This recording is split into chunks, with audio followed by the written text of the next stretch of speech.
রয়েছে।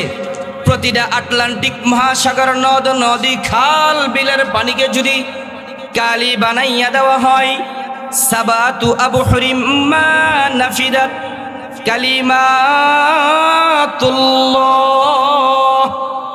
মানুষ এবং জিন জাতিকে যদি লেখার যোগ্যতা দেওয়া হয়, একদিন নয়, 2 দিন নয়, 1 বছর নয়, 2 বছর নয়, সাবাতু আবহুরিম মা নাফিদাত কালিমাতুল্লাহ। 7 বার পর্যন্ত যোগ্যতা দিলেও দেখা যাবে কলম শেষে লিখতে লিখতে কলম শেষ হয়ে গিয়েছে, লিখতে লিখতে হাত অবশ হয়ে গিয়েছে। কিন্তু আলহামদুলিল্লাহ শব্দের ফজিলত বর্ণনা করা শেষ হবে না। সুবহানাল্লাহ।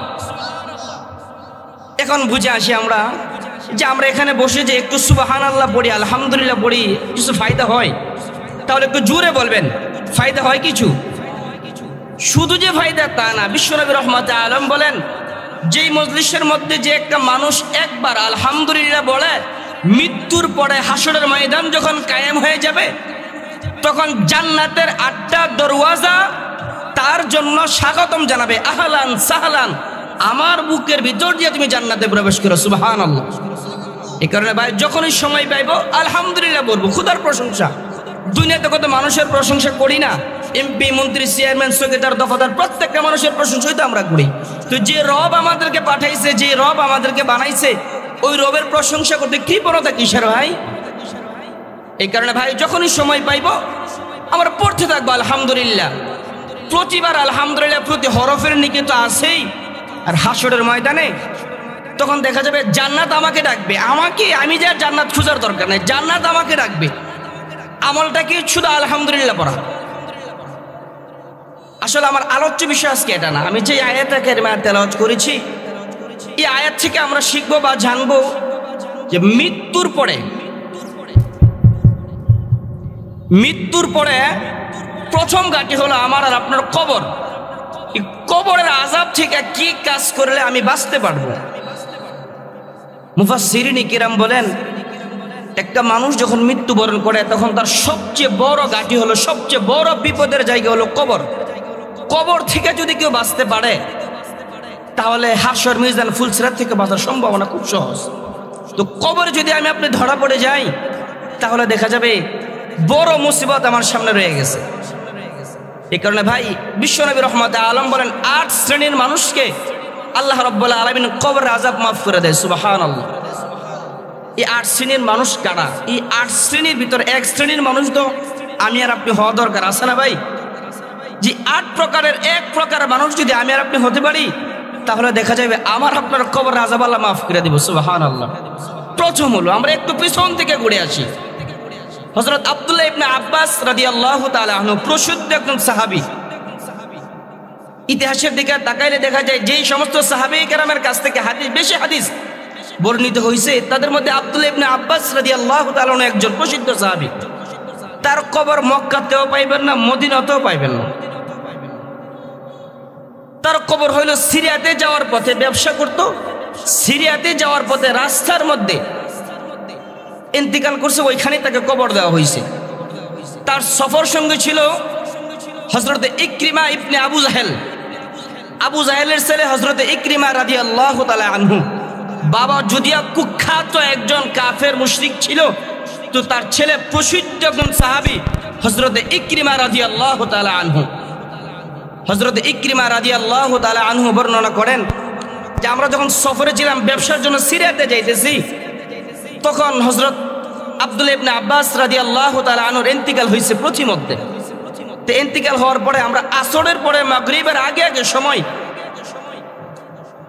জানাজা পড়লাম। আব্দুল্লাহ ইবনে আব্বাসের লাশ যখন আমরা কবরে নিয়ে গেছি, যে একটা ঘটনা দেখছি।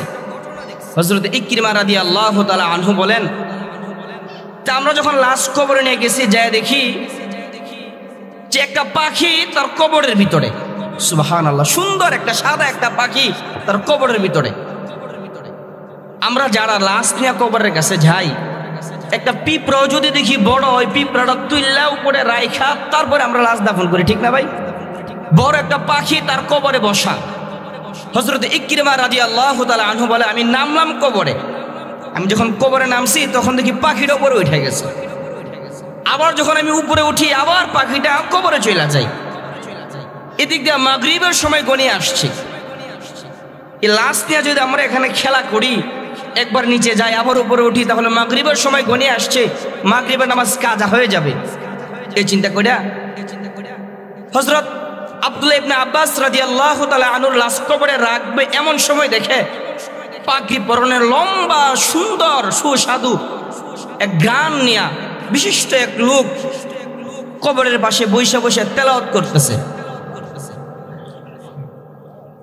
ওয়াফু আন্না ওয়াগফির লানা ওয়ারহামনা আনতা মাওলানা ফানসুরনা আলাল কওমিল কাফিরিন।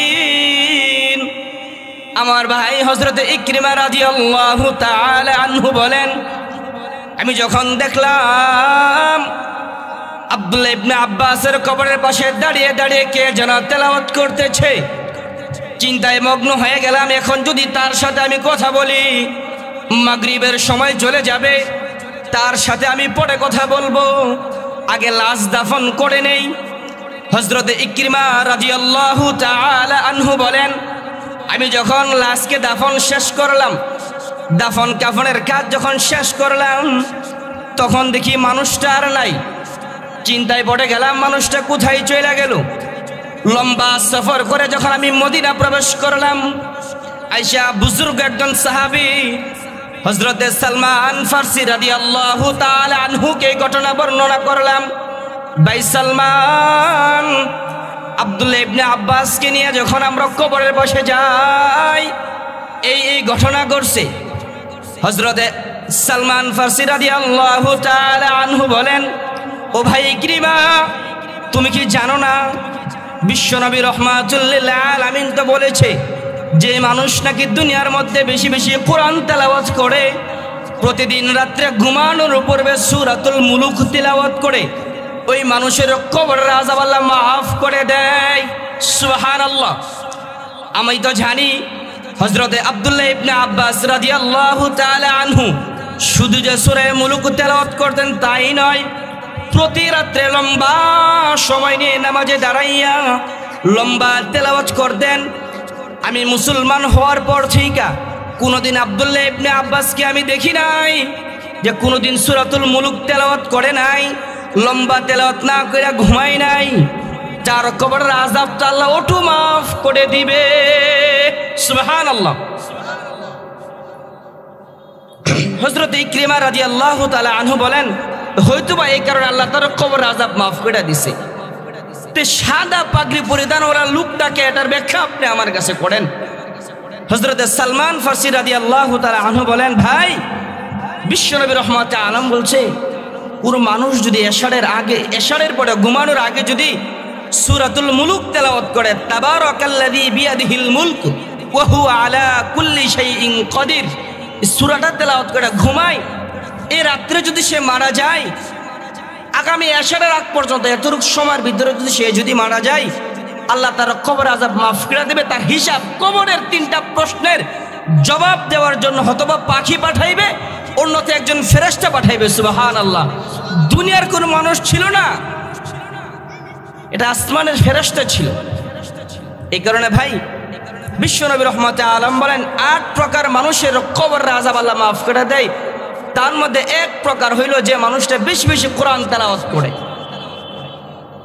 যে বেশি বেশি কোরআন তেলাওয়াত করে, কোরআন তেলাওয়াত করার 2টা ফায়দা, অনেক ফায়দা, তার মধ্যে ছোট্ট 2টা ফায়দার কথা বলি যেহেতু সময় সংকীর্ণ। প্রথমত, আমি আর আপনি যদি বেশি বেশি কোরআন তেলাওয়াত করি, তাহলে দেখা যাবে আমার আর আপনার অন্তর পরিষ্কার থাকবে। সুবহানাল্লাহ। প্রতি হরফের নেকি তো আছেই, তেলাওয়াত করব তো অন্তর পরিষ্কার হবে। দ্বিতীয়ত হইল বেশি তেলাওয়াত করব, আল্লাহর সাথে যে যত বেশি কথা বলবে তার বন্ধুত্বটা আল্লাহর সাথে তত বেশি হবে। কথা এটা না ভাই? আপনি যদি আমার সাথে, আমি আপনার সাথে প্রতিদিন 2-1 বার দেখা করি, কথা বলি, 1 দিন 2 দিন 3 দিন 4 দিন 5 দিন পর আমাদের সম্পর্কটা এমন হবে বন্ধুত্বের একটা সম্পর্ক হয়ে যাবে। বিশ্বনবী রহমতে আলম বলেন, যে মানুষটা দুনিয়াতে বসে বেশি বেশি কোরআন তেলাওয়াত করে সে তো আল্লাহর মেহমান হয়ে যায়, তাকে আল্লাহ কখনো কবরে আযাব দিবে না। সুবহানাল্লাহ।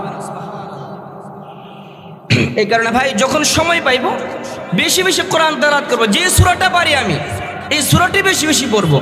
বৈশা রইছি কোরআন তেলাওয়াত করব, বৈশা রইছি তো কোরআন তেলাওয়াত করব। ঘুমানোর আগে বেশি বেশি কোরআন তেলাওয়াত করে ইস্তেগফার পড়ে পড়ে ঘুমাবো। তো বিশ্বনবী রাহমাতুল্লিল আলামিন বলেন 8 প্রকারের মধ্যে প্রথম প্রকার হলো যারা বেশি কোরআন তেলাওয়াত করে তাদের কবরের আযাব আল্লাহ মাফ